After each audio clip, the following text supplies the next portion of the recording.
Bienvenue dans le podcast En Transition, qui donne la parole aux experts et aux acteurs inspirants de la transition socio-écologique. Dans cet épisode, nous poursuivons notre série dédiée à l'agriculture durable au Québec, qui cherche à comprendre comment produire autrement pour protéger les écosystèmes et offrir une alimentation plus saine. Pour cela, nous sommes allés rencontrer des agriculteurs qui innovent au quotidien, sans faire appel aux intrants chimiques souvent appelés pesticides. Parmi eux, Émilie, qui nous a expliqué comment les fermes LUFA ont réussi à cultiver directement sur les toits de la ville, au plus près des consommateurs, tout en construisant un réseau de partenaires locaux engagés dans la production durable. Bonne écoute! Aujourd'hui, on est ravis de t'accueillir, Émilie, pour cet épisode. Donc, tu vas pouvoir nous parler d'un des acteurs incontournables de Montréal quand on parle d'agriculture urbaine, en effet, car vous avez les plus grandes serres du monde qui dorent le blason de Montréal en tant que capitale de l'agriculture urbaine. On est très heureux et heureuse de t'accueillir parmi nous. On rencontre plusieurs acteurs qui ont des modèles très variés, très différents, qui n'ont pas pris forcément les mêmes paris, les mêmes choix de distribution, de business model, mais qui essayent de faire quelque chose dans cette transition socio-écologique. Et c'est ce qu'on apprécie, ce qu'on souhaite mettre en valeur. On est beaucoup inspiré par vos histoires avec Marion de mise en mouvement. Et on a hâte d'entendre celle de l'UFA. Et on espère que nos auditeurs iront trouver un peu d'inspiration, en tout cas d'espoir dans cette transition, pour montrer qu'il y a des acteurs qui tentent de faire des choses qui fonctionnent. C'est pas des solutions parfaites, hein. On sait que c'est un système très complexe et il n'y a aucune solution qui est parfaite, mais au moins vous essayez de faire quelque chose et ça c'est assez exceptionnel. Merci de m'accueillir. Et peut-être 2-3 mots également pour quoi on a choisi les fermes LUFA, parce qu'il y a beaucoup d'acteurs qui existent sur le terrain et on a pu en choisir malheureusement que quelques-uns. Ce qui nous a vraiment intéressé, c'est déjà la technicité de ces fameuses serres. Comment on arrive à faire pousser sur des toits en ville et pas quelques plantes aromatiques. Là, on parle vraiment d'une production sur toit avec des aubergines, des tomates, des salades. Enfin voilà, vous avez quand même, on va dire, monté d'un cran le jeu. C'est aussi très technique étant donné que avec le rudiver canadien, vous arrivez quand même, et on en parlera un peu plus en détail, essayer de faire pousser sur serre sans que ce soit non plus un désastre écologique et malgré les saisons. Et ça, on trouve ça assez étonnant, assez inspirant. Il y a un deuxième élément qui nous intéressait, c'était la partie plutôt rapport au consommateur. D'un point de vue, alors on pourrait dire presque marketing, vous avez été très très bon dans votre distribution, ce qui fait qu'aujourd'hui, tu me redonneras le chiffre, mais il y a des milliers de paniers qui sont vendus chaque semaine et c'est une part assez importante du marché. On n'est pas sur une consommation de niche de quelques bobos écolos qui achètent des paniers pour soutenir la production locale. Vous avez réussi à conquérir le cœur du marché et on essaiera de décortiquer ensemble un peu pourquoi et comment vous faites pour que ces paniers soient accessibles au plus grand nombre. Enfin, un dernier élément qu'on voulait mettre en avant, c'était aussi votre capacité à nouer des partenariats. Vous n'êtes pas seul, vous ne vendez pas que vos produits, vous essayez de faire corps aussi avec une communauté de partenaires. Et ça, on trouvait ça aussi assez intéressant de voir comment le tissu local peut s'entraider pour vendre, pour être mieux distribué et toucher le cœur des Montréalais. Et peut-être pour commencer, si ça te va, est-ce que tu pourrais te présenter en quelques mots, nous expliquer ce que tu fais chez LUFA et puis nous présenter l'histoire des fermes LUFA. Je m'appelle Émilie Péloquin, je suis la coordonnatrice des relations publiques et des communications chez LUFA. Ça fait 5 ans maintenant, 5 ans et demi que je suis chez LUFA et j'adore ça. J'ai fait plusieurs rôles. J'ai commencé au service à la clientèle pendant la pandémie et je suis assez rapidement rentrée dans l'équipe de communication. LUFA, ça a commencé en 2009 avec une idée assez farfelue. Notre fondateur et PDG, Mohamed Haj, je vais l'appeler Mo parce qu'on l'appelle tous Mo, est libanais à l'origine et vient d'une famille d'agriculteurs. Et au Liban, il bénéficiait d'une source de nourriture hyper fraîche, hyper locale, très transparente. Il savait exactement d'où venait sa nourriture. Et quand il a déménagé à Montréal, surtout l'hiver, il ne savait pas d'où venait sa nourriture et il trouvait que la qualité, la fraîcheur n'étaient vraiment pas au rendez-vous. Et donc, il s'est lancé un défi de cultiver de la nourriture là où les gens vivent. Et les gens vivent surtout en ville. Il n'y a pas tant d'espace en ville, ou c'est ce que les gens pensent. Il y a beaucoup d'espace qui n'est pas utilisé. Il suffit de regarder un peu plus vers le haut, sur nos toits. Et donc, moi, c'est lancé un défi de cultiver de la nourriture sur des toits à Montréal. Ça n'a pas été facile au début. Les propriétaires de bâtiments entre autres, n'étaient pas super emballés par cette idée d'avoir des serres sur leur toit. Ils avaient des inquiétudes par rapport aux infiltrations d'eau, par rapport à la structure du bâtiment. Mais on a cogné sur beaucoup, beaucoup de portes et finalement, il y a quelqu'un qui nous a dit oui. Et donc, la première serre commerciale sur toit au monde a été construite en 2011 à Hansik. C'est un quartier de Montréal. Et ça a un peu changé l'horizon montréalais parce que non seulement nous, on a construit une serre sur un toit à Hansik, mais grâce à la municipalité d'Hansik, la législation a changé aussi par rapport au zonage, qui n'est pas nécessairement un thème particulièrement excitant, mais c'est important, surtout en ville. Et ça a permis à la municipalité d'Hansik d'accueillir beaucoup de projets en agriculture durable et en agriculture urbaine. Et maintenant, Hansik est la capitale mondiale de l'agriculture urbaine. Donc, ça a commencé il y a 15 ans, exactement. Super. Et qu'est-ce qui t'a amené dans ce projet farfelu en pleine pandémie? J'étais à l'université encore en psychologie, donc vraiment rien à voir avec l'alimentation. Mais je suis une fille de la campagne. J'ai grandi à la campagne dans le sud de la France. Et mon père est obsédé par l'agriculture. Il adore ça. Et a commencé son potager comme projet de retraite qui est devenu un peu un projet de vie, une deuxième carrière. Et du côté de ma mère, on a toujours été soucieux de l'alimentation. Mes grands-parents étaient écossais et sont devenus végétariens dans les années 30 et les années 40. Et ma mère est végétarienne. Donc, j'ai toujours eu un souci de l'alimentation, de la provenance des pratiques agricoles. Et ma belle-sœur, pendant la pandémie, a reçu un courriel parce qu'elle est cliente de Louffa. Elle a reçu un courriel que tous nos clients ont reçu en disant « Si vous avez des amis ou de la parenté qui cherchent un travail, Louffa embauche. On a besoin d'aide, on a besoin de main. » Louffa a connu une croissance vraiment importante pendant la pandémie parce que notre système d'alimentation, en général, au Québec, a été touché, comme partout dans le monde. Mais chez Louffa, on a bâti un système alimentaire qui est assez résilient parce qu'il œuvre à l'échelle locale, ce qui permet, en temps de crise, de pas trop être touché.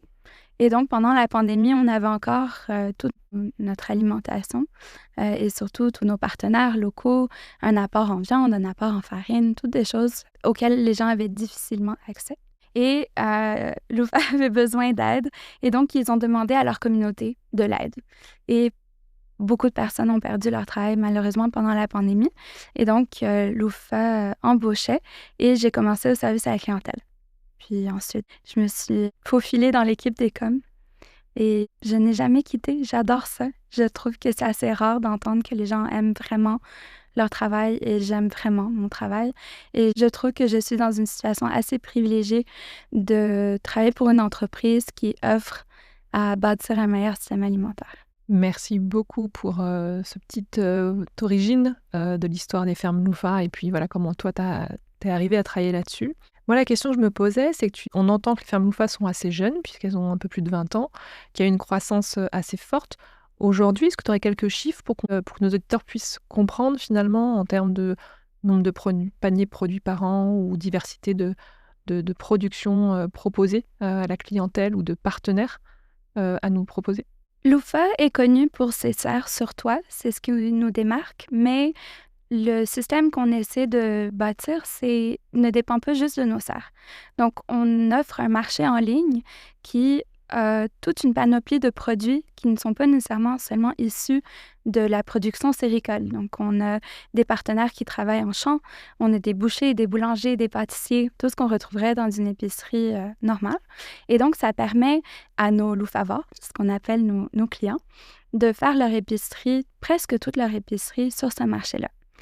Et on a à peu près 80 000 clients actifs sur notre site. On livre 35 000 commandes par semaine. Une commande, c'est à peu près 2 paniers, donc 80 000, aux alentours de 80 000 paniers par semaine. On livre dans le Grand Montréal, mais on va aussi jusqu'à Québec, Tremblant, l'Estrie, donc Sherbrooke. Et on a lancé Ottawa en mars dernier. Donc, on va maintenant un tout petit peu en Ontario. On a 2000 produits sur notre site Internet, un peu plus de 2000 produits. On travaille avec environ 400 producteurs alimentaires au Québec.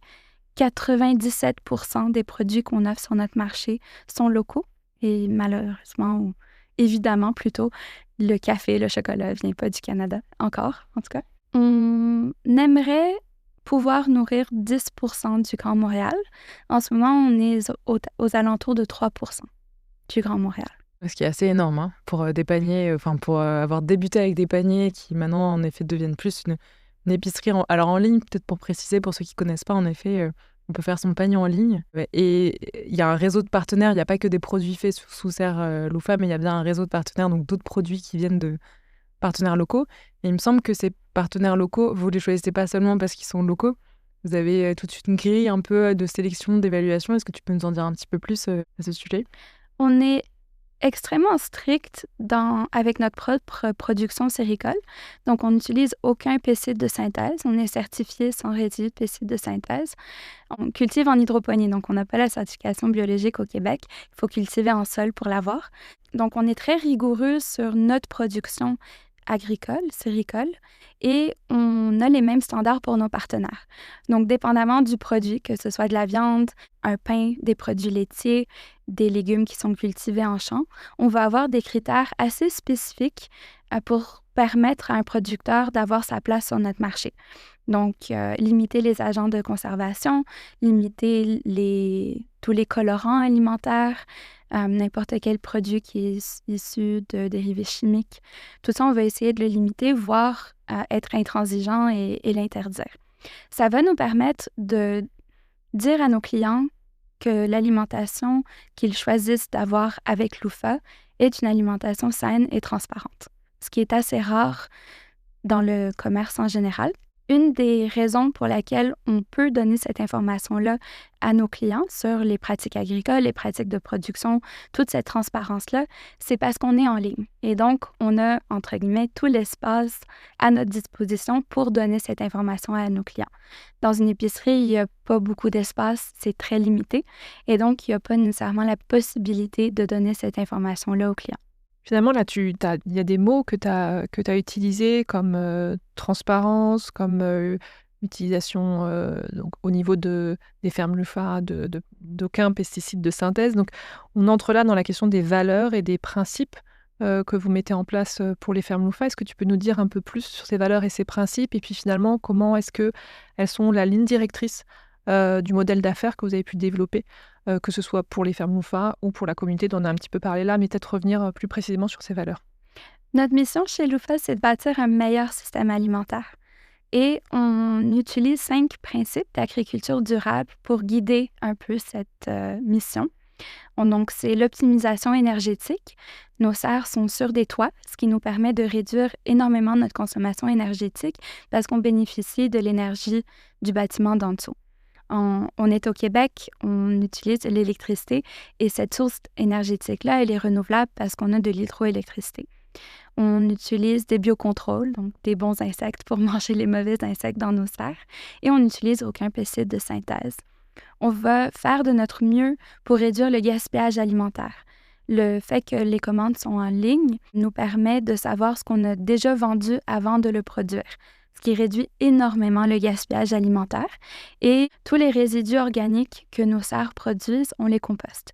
Donc, on va essayer de créer des cercles un peu de consommation pour optimiser cette consommation-là et maximiser les ressources. L'idée, un jour, ça serait de copier-coller le modèle d'affaires qu'on a ici à Montréal avec Loufa un peu partout dans le monde. Et c'est pas partout qu'on a les mêmes ressources. Au Québec, on a beaucoup d'eau, par exemple. Mais c'est une ressource qui est très précieuse et donc, même si on a accès à beaucoup d'eau, on aimerait la maximiser. Donc, par exemple, on utilise l'eau de pluie, l'eau de fonte dans nos systèmes hydroponiques et c'est des systèmes qui sont complètement fermés. Donc, on recycle à peu près 90% de l'eau qu'on utilise. Donc, vraiment maximiser les ressources qu'on a à notre disposition. Et ça inclut cultiver de la nourriture sur des toits pour maximiser les espaces urbains qu'on a à notre disposition. Et je me demandais comment vous sélectionnez un peu les toits sur lesquels vous avez... où il y a un potentiel, une opportunité pour mettre vos serres qui sont très techniques. Trouver un toit qui peut accueillir une serre, c'est pas toujours facile. Au début, ça a été assez compliqué. On a passé beaucoup de temps sur Google Maps à choisir un toit, la bonne grandeur, la stabilité du bâtiment d'en dessous, des petites choses auxquelles on ne penserait pas normalement, comme les bouches d'aération sur le côté du bâtiment au lieu de sur le toit, l'ascenseur qui monte ou le monte-charge qui monte jusqu'au toit au lieu d'aller au dernier étage. Toutes ces choses-là limitent un peu les bâtiments qui peuvent accueillir une serre, surtout pour des bâtiments qui sont déjà construits. Notre première serre, on a eu beaucoup de chance parce que le bâtiment sur lequel elle se situe devait accueillir un 3e étage qui n'a jamais été construit. Donc, le toit était plat, il suffisait de construire la serre. Et c'était un bâtiment qui a été construit dans les années 60-70, donc très stable, en ciment, en briques. De nos jours, les bâtiments commerciaux ne sont pas aussi stables. Un autre modèle qu'on aime beaucoup, c'est de construire une serre en même temps que le bâtiment d'en dessous. Donc, 2 de nos serres sont construites de cette façon-là. Ça nous permet de penser en amont aux besoins de la serre et réduire le coût de construction de cette serre-là. Ça permet aussi d'être plus efficace, de ne pas rétro-aménager un bâtiment. Et peut-être toujours sur les serres, on parlait un peu du fait que ça pouvait gêner des voisinages, vu que c'est en ville, et qu'une serre, c'est très lumineux. Je ne sais pas si vous êtes déjà baladé dans les champs hollandais, mais on voit à quel point, surtout le soir, ça illumine même le ciel. Est-ce que vous avez été confronté à ce genre de problématique? Qu'est-ce que vous avez pu mettre en place? Oui, on utilise des lumières d'ailes qui n'utilisent pas beaucoup d'électricité, mais qui produisent beaucoup de lumière. Surtout à Montréal, il fait noir à 4 heures de l'après-midi et il fait seulement clair à 10 heures du matin. Donc l'hiver, on va vouloir un peu rallonger les journées et on va utiliser des lumières d'ailes. Ça va créer de la pollution lumineuse, mais on va utiliser des rideaux pour non seulement protéger le voisinage, mais c'est des rideaux qui sont gaufrés et ça va permettre une isolation en plus pour la serre et ça va nous aider à maximiser notre consommation énergétique. Ça arrive des fois qu'on oublie de fermer les rideaux. La plupart du temps, c'est un système automatisé, mais quand on oublie, on se le fait dire et c'est très bien comme ça. On a une communauté qui nous tient à des standards très élevés et c'est important. Je voulais aussi revenir avec toi sur quelques exemples de comment on peut gérer un peu une serre sans intrants chimiques.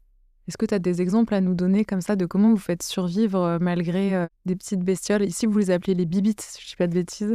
Des bibites, exactement. On va suivre les mêmes pratiques que l'agriculture biologique. Donc, l'agriculture biologique existe depuis quand même plusieurs années et même si on n'a pas la certification parce qu'on est en hydroponie hors sol, on va quand même suivre ces mêmes pratiques-là.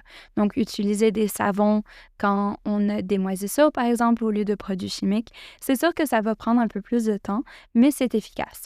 Notre arme secrète, c'est les bonnes bébites pour manger les mauvaises bébites, comme on dit ici au Québec.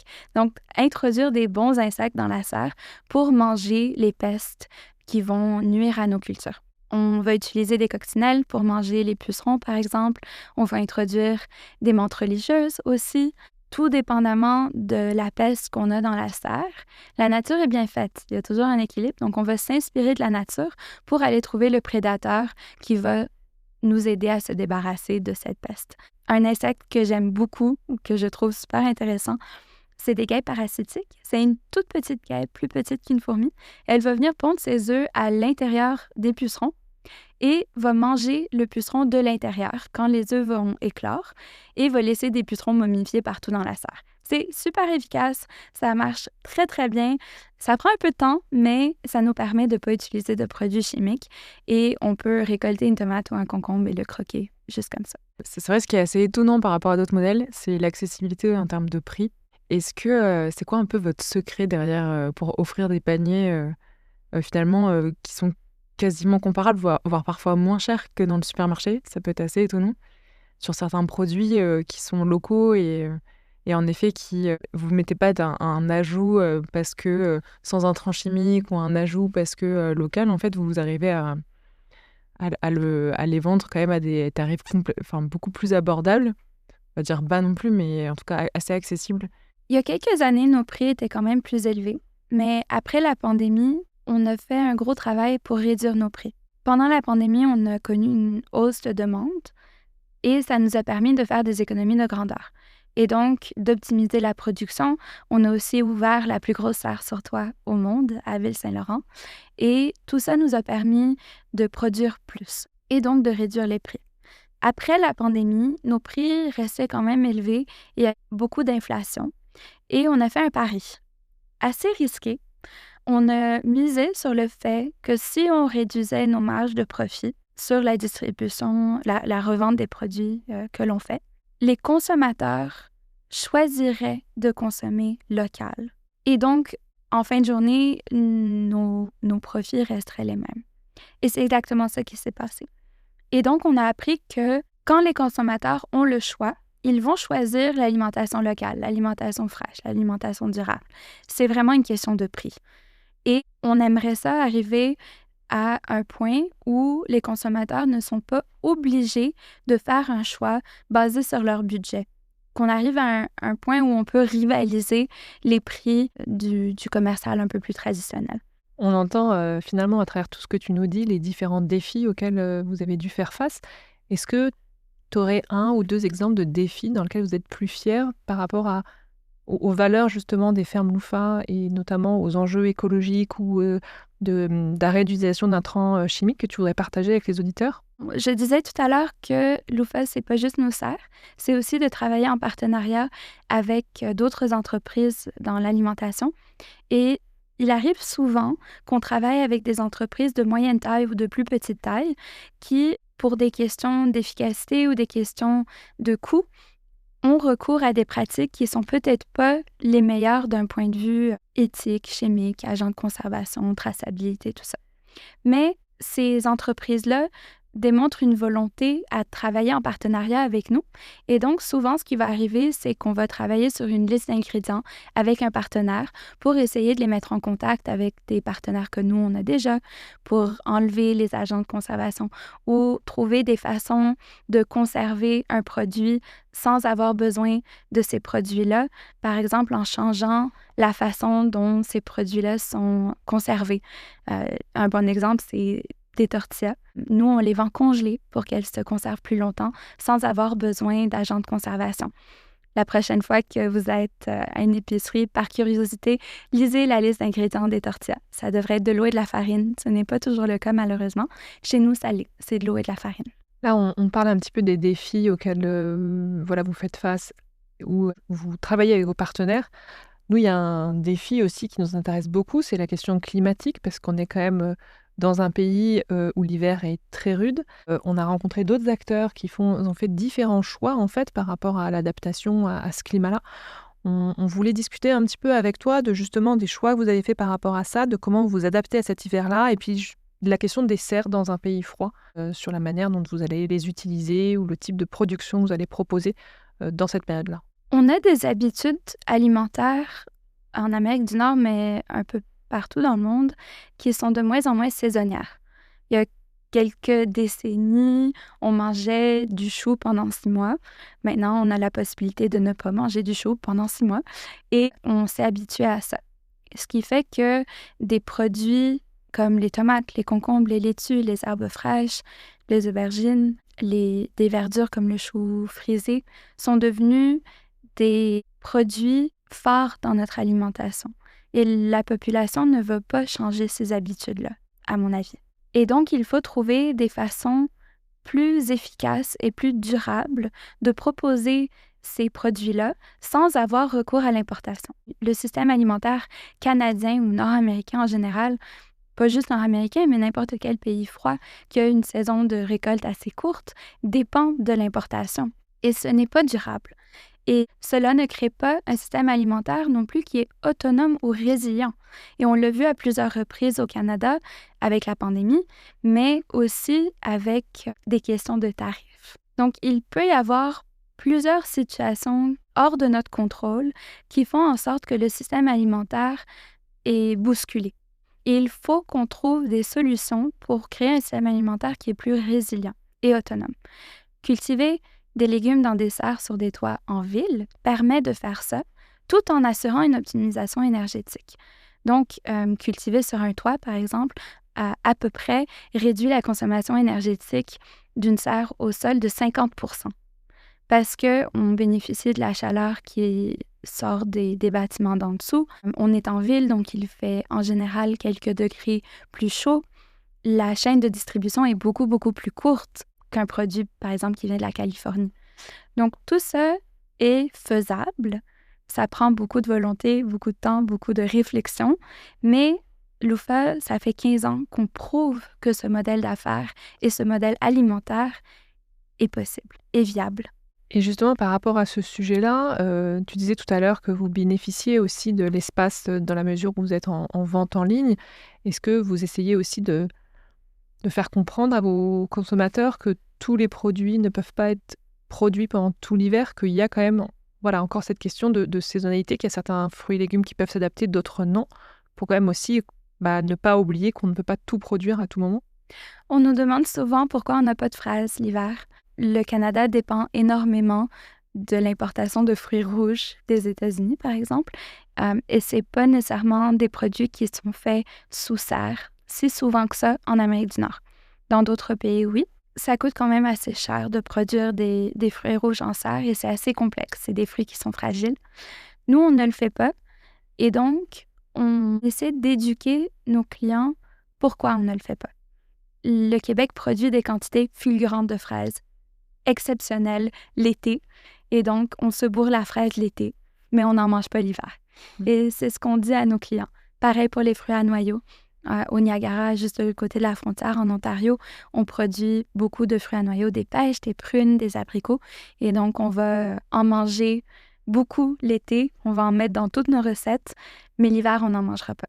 Il y a une limite sur ce qu'on peut produire en serre. Même en serre, la durée de vie d'une culture n'est pas infinie. On va faire des rotations de culture. Donc, les vieux plants de tomates vont être enlevés et on va avoir des nouveaux plants de tomates. Mais pendant 1 mois à peu près, on n'aura pas de tomates. Et c'est à ce moment-là où nos clients nous demandent pourquoi on n'a pas de tomates et on leur explique pourquoi. Mais je pense que ça valorise aussi le privilège qu'on a d'avoir des tomates l'hiver. Tu parlais d'un chiffre tout à l'heure que je n'avais pas en tête, qui est à peu près 3%, je crois, de la population montréalaise qui va consommer vos paniers. La question que je me pose, en tout cas, moi, ce que j'ai remarqué, c'est le fait que vous avez réussi à toucher, en fait, une population qui n'allait pas forcément vers des paniers bio ou des paniers avec une alimentation durable. Je me demandais un petit peu qu'est-ce que vous avez mis en place, finalement, comme stratégie pour réussir à mobiliser cette population, que ce soit en termes de tarifs ou de marketing ou d'accessibilité en fait de ces produits-là. Il y a plusieurs volets côté marketing, je pense qu'on a utilisé pour que Loofah ne soit pas, comme Margot l'a dit tout à l'heure, un truc de bobo. Parce que c'est un très ancien système alimentaire. C'est juste manger ce qui est cultivé à proximité. C'est ce que peut-être même nos grands-parents utilisaient. Cette idée d'importation, elle est assez récente quand même. Donc, on a parlé de nos valeurs, beaucoup de nos pratiques agricoles, mais ça ne suffisait pas. Donc, on a parlé de nos prix. On a essayé de faire comprendre à la population que manger local, soutenir un système alimentaire local, soutenir le voisin qui est agriculteur, le voisin qui est boulanger, ça ne veut pas dire nécessairement avoir un plus gros budget. Et c'est quelque chose sur lequel on travaille constamment, réduire les prix de l'agriculture locale. On bénéficie d'économies de grandeur à chaque fois qu'on construit une nouvelle serre qui est plus grande, plus efficace, a de la meilleure technologie. Ça nous permet de réduire nos prix. Et c'est la même chose pour nos partenaires.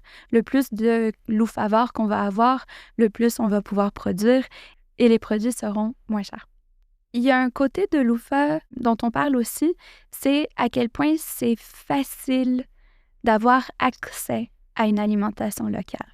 Parce que avant, il fallait courir aux 4 coins de la ville, au marché fermier, au boulanger local, au boucher, au poissonnier, pour pouvoir avoir accès à une panoplie de produits, une grande variété de produits. Le fait d'être en ligne, le fait que toutes les commandes passent en ligne, ça permet aux consommateurs d'avoir accès à toute cette variété-là à un seul endroit. Et en plus, on offre la livraison à domicile ou la livraison en point de cueillette. Donc, c'est un système qui est extrêmement accessible. Et cette facilité d'accès, je pense que c'est un autre point fort du modèle. Oui, on parle souvent de charge mentale au niveau des ménages, donc c'est quelque chose sur lequel vous avez aussi essayé de faciliter ou d'alléger la charge mentale des ménages? Je pense que l'UFA aide vraiment à réduire la charge mentale dans les ménages et la charge mentale de l'épicerie. En plus, on a plein de recettes et des kits recettes qu'on peut commander sur le site. Donc, quand on ne sait pas trop quoi cuisiner, on clique sur un bouton, puis on a notre recette pour la semaine ou 4 recettes ou 7 recettes. Donc, je pense que ça rend non seulement le soutien d'un meilleur système alimentaire plus facile, mais le jour le plus facile aussi. Parce que c'est ça qui compte vraiment dans notre consommation. C'est qu'est-ce qu'on fait à tous les jours. Les choix écologiques, souvent, sont associés à une charge mentale qui est vraiment importante. Et je pense que ça dissuade beaucoup les gens de faire des choix qui sont plus écologiques. Donc, si on veut favoriser des choix plus durables, il faut qu'on rende ça plus facile aussi. Moi, j'ai été aussi surprise en termes de facilité, de pouvoir finalement gérer et choisir ton panier presque jusqu'à la dernière minute, puisque c'est la veille au soir de la livraison. Moi, je me pose une question pratique, en fait, c'est comment vous gérez ça en termes de stock d'une part, et puis en termes de tarifs. Enfin, je veux dire, voilà, forcément, pour pouvoir proposer des tarifs compétitifs, il y a un certain nombre de choix à faire ou de contraintes à mettre en place, que ce soit au niveau des fermes et puis au niveau de la communauté. Donc voilà, comment vous travaillez sur toute cette partie-là qui ne doit pas être évidente à gérer, en fait, pour garder le système viable dans les bonnes conditions? L'UFA, c'est un peu comme un iceberg, je dis souvent, parce qu'on voit les serres, mais il y a tout un produit TI derrière tout ça. Donc, on a un énorme système en ligne de logistique et de gestion de la logistique. Et ça inclut les systèmes qu'on utilise pour nos serres, les systèmes que notre équipe corporative utilise et surtout le système de gestion de logistique, de déplacement de produits et notre site Internet. On a construit tout ça nous-mêmes. On n'a jamais fait affaire avec des tiers parties, ce qui est assez rare pour une entreprise. Chez Lufa, on fonctionne sur un système hebdomadaire. L'idée, c'est de choisir un jour de livraison et de s'y tenir. Ça permet une régularité dans les commandes. On est des créatures, les humains, qui ont vraiment des habitudes. Et ça, on le voit. On choisit toujours le même pain, le même lait, la même quantité d'œufs, la même coupe de viande par semaine, souvent. C'est rare qu'il y ait des grosses fluctuations. Et on remarque aussi, nous, ça fait 15 ans qu'on fait ça, des fluctuations saisonnières. L'été, tout le monde part en vacances. Pour le nouvel an, personne n'est là. Donc, on a une capacité de prévision qui est vraiment bonne et ça nous permet de réduire le gaspillage alimentaire parce qu'on ne fait pas de surproduction. La façon dont ça fonctionne, c'est que les consommateurs choisissent une journée de livraison et ont jusqu'à minuit la veille du jour de livraison pour finaliser leur commande. À minuit, les commandes partent chez nos partenaires. Le boulanger va faire le pain, le boucher va couper la viande fraîche et aux alentours de 4h, 5h du matin, ces produits-là vont arriver à l'entrepôt et les paniers, vers 6h du matin, vont commencer à être emballés. Et pendant la journée, ces paniers-là vont être livrés chez les consommateurs. Donc, en moins de 24 heures, souvent en moins de 12 heures, les commandes sont faites et les produits sont livrés chez les consommateurs. Ça permet une réduction du gaspillage alimentaire énorme parce que le pain est fait à la commande. Les pièces de viande sont faites à la commande. C'est une question de logistique. Il faut que ce soit efficace, il faut que ça roule. Il y a des petits hicks ici et là, bien évidemment, mais en général, ça fonctionne vraiment bien et ça nous permet de dire à nos clients que leur pain, il est frais du jour. Et justement, j'avais pas réalisé que c'était en si peu d'heures que étaient mobilisés vos partenaires. Est-ce qu'ils arrivent toujours à répondre à la demande ou pas? Et peut-être que vous les choisissez aussi en fonction, mais... On les choisit en fonction, mais on essaie aussi d'avoir de la variété sur le marché. Donc, si le pain aux 9 grains n'est plus disponible, ça va être marqué « n'est plus disponible sur le marché ». Okay. On limite quand même pour pas que nos partenaires soient burn-out ou ensevelis par la demande. Donc, il y a des limitations sur la quantité de production. Pareil pour nos serres, où on va récolter une certaine quantité par jour. Mais en général, comme je vous disais, on est des créatures d'habitude et donc on sait plus ou moins ce dont on va avoir besoin de semaine en semaine. Et nos partenaires aussi, pour le coup. Donc effectivement, tu nous as expliqué un petit peu la question de la gestion des stocks, du fait que vous laissez aux consommateurs quand même beaucoup de temps en fait pour pour finaliser ce panier. Donc j'ai compris pour tout ce qui est produit comme le pain. Par contre, je me pose beaucoup de questions pour les fruits et légumes. Qu'est-ce qui se passe en cas de surproduction? C'est-à-dire que tous les stocks qui étaient prévus n'ont pas forcément été commandés par les consommateurs. Ça arrive assez rarement parce qu'on est assez efficace quand ça vient à la gestion de ce stock-là. Ça arrive souvent quand c'est des fruits, par exemple les pommes ou les oranges. On travaille avec un producteur d'oranges qui est certifié sans résidus de pesticides de synthèse et c'est des oranges moches, par exemple. Alors, pour gérer cette augmentation de stock ou pendant la haute saison, quand il y a vraiment beaucoup de stock, on a commencé à faire des jus frais. Donc, soit on va trouver des solutions pour gérer le stock à l'interne. On a parti une cuisine industrielle chez Louffa pour, par exemple, faire de la sauce tomate si on en a besoin, faire de la transformation alimentaire pour gérer ce surplus de stock-là et pour offrir à nos clients des produits transformés, mais qui ont quand même le gage de qualité de Louffa. Sinon, on travaille avec les banques alimentaires à Montréal. La plus grosse banque alimentaire au Canada est à Montréal. Elle s'appelle Moisson Montréal et elle est aussi à 15 minutes de chez nous. Ce qu'on a beaucoup et relativement souvent, c'est de la surproduction. Donc, nos serres sont assez efficaces et on va produire trop de concombres, trop de tomates, trop de laitue, beaucoup de laitue. On va appeler Moisson Montréal ou leur envoyer un courriel leur disant combien de palettes, par exemple, de laitue qu'on a et ils vont nous dire combien ils peuvent en récupérer. Une fois que Moisson Montréal a récupéré ce nombre de palettes-là, parce que c'est le plus gros distributeur à Montréal, on va appeler des plus petites banques alimentaires pour voir si elles seraient intéressées aussi. Petit exemple très mignon, mais on envoie des laitues à la SPCA de Montréal pour leurs lapins et leurs hamsters. Donc, on va essayer de trouver plein de manières vraiment diverses et variées pour s'assurer qu'on ne gaspille pas cette nourriture-là. Surtout que la surproduction de nos serres crée des produits de première qualité qui sont prêts à être envoyés aux banques alimentaires immédiatement. Ce pas des produits qui ont passé une semaine en entrepôt, une autre semaine sur des étagères d'un supermarché et qui sont invendables et donc finissent dans des banques alimentaires. C'est des produits qu'on sait qu'on ne va pas vendre, tout simplement. Et donc, on les envoie directement à la banque alimentaire. Et on travaille avec la Fondation Rossi qui réserve une partie de notre surproduction de laitue à Moisson Montréal. Donc, c'est 8000 têtes de laitue par semaine qui sont réservées à Moisson Montréal et qui vont directement. Et nous, souvent, on en envoie plus parce qu'on a pas mal de surproduction de laitue. À la grande joie des lapins de la SPCA. Moi, j'ai une question plutôt sur le futur, un peu le futur des fermes Louffa. Est-ce que... alors, déjà, est-ce qu'il y a d'autres modèles dans le monde comme vous? Et deuxième partie de la question, c'est quoi vos défis pour demain? Alors, on en a un petit peu parlé au début du balado, mais comment vous vous projetez dans l'avenir? Comment vous voulez conquérir tous les toits du monde, de ce que j'ai compris? C'est quoi vos prochaines étapes? L'idée, ça serait vraiment de pouvoir copier et coller le modèle qu'on a construit à Montréal dans toutes les métropoles mondiales. Et ça, c'est mon avis personnel, mais il n'y a pas de raison qu'on ne pourrait pas manger comme ça partout, qu'on ne pourrait pas soutenir les agriculteurs locaux partout. Et c'est un modèle qui est viable et durable et qui fonctionne. On est une entreprise privée et on a réussi à marier l'économie et l'écologie, ce qui est assez rare. Je pense qu'il y a quand même une perception que n'importe quel projet écologique en développement durable, c'est pas nécessairement profitable. Ce n'est pas le cas et c'est ce qu'on essaie de démontrer. Donc ça, c'est l'ambition de Louffa, avoir des villes vertes remplies de serres sur toit. C'est dans notre vision et j'espère qu'on va y arriver un jour. Là, on est en train de regarder les prochains toits dans les prochaines métropoles. On n'a pas atterri en quelque part de spécifique encore, mais j'imagine que dans les prochaines années, ça va venir.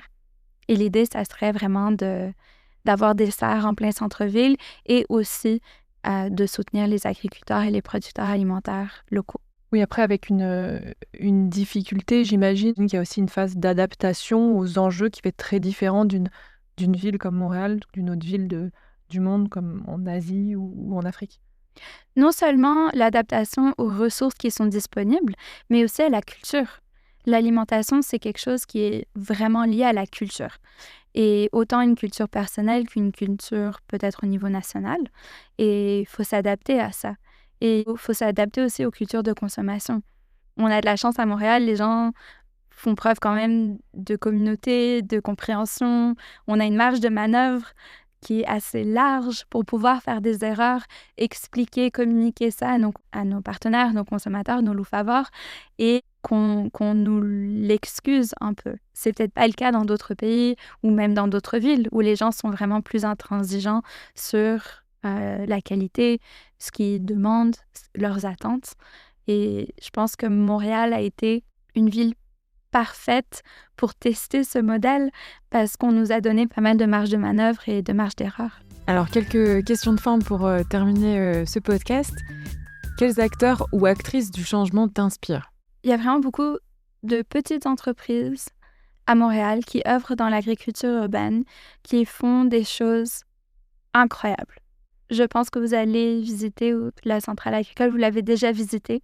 C'est un super exemple. C'est un bâtiment à Montréal avec des dizaines d'entreprises qui œuvrent en agriculture urbaine. Il y a une ferme de pisciculture qui fait de l'omble chevalier qui est exquis. À Montréal, il y a aussi une entreprise qui fait des fraises qui sont délicieuses, sans pesticides de synthèse. Je pense qu'on prend un peu ça pour acquis, mais c'est vraiment monumental de pouvoir faire ça et de pouvoir avoir accès à ça. Et c'est des gens qui sont passionnés, qui font preuve de persévérance qui est vraiment inspirante. Et ça, je trouve ça remarquable. Et ça me donne espoir pour le futur. Parce que les gens ont la volonté de faire mieux et le font à tous les jours. Il y a plein d'organismes avec qui nous, on travaille, surtout moi, je travaille de façon assez directe, qui œuvrent dans l'insécurité alimentaire. Loufa, une fondation qu'on a créée en 2020 pour essayer de faire notre part un peu dans ce souci d'insécurité alimentaire. Et donc, on travaille avec plusieurs organismes autour de Montréal, autant des banques alimentaires que des centres communautaires, qui, pareil, font preuve de persévérance pour essayer de résoudre ce problème d'insécurité alimentaire. Et ça aussi, ça m'inspire énormément. Et enfin, dernière question. Si tu as un message d'espoir à faire passer à nos auditeurs, quel serait-il? De ne pas baisser les bras, de faire de la recherche, d'essayer de trouver la perle rare dans vos communautés, parce qu'il y en a toujours et il y en a partout. Il y a des gens au centre-ville, à la campagne, partout vraiment qui essaient de partir des projets pour avoir un monde meilleur, pour prouver à tous les gens qui nous ont rabâché toute notre enfance en nous disant que le monde était un peu fini et que ça allait être un désastre écologique. Je pense qu'on a encore de la marge pour faire mieux et il y a vraiment plein de monde qui se donne à tous les jours pour faire mieux. Et si vous avez besoin d'espoir ou vous aimeriez faire votre part là-dedans, ça serait d'aller les chercher et de travailler avec eux et de les soutenir. Merci beaucoup, Émilie. Merci à vous. Merci, Émilie. L'épisode est fini. J'espère qu'il vous a plu, qu'il vous a un peu inspiré. En tout cas, belle découverte des fermes Luffa. De notre côté, vous pouvez nous retrouver sur Spotify ou Apple Podcast pour aussi écouter d'autres témoignages inspirants d'acteurs dans l'agriculture durable qui essayent de faire autrement. Donc, n'hésitez pas à nous suivre sur les réseaux sociaux pour pas manquer les prochains épisodes ou voir les épisodes passés. Et à bientôt.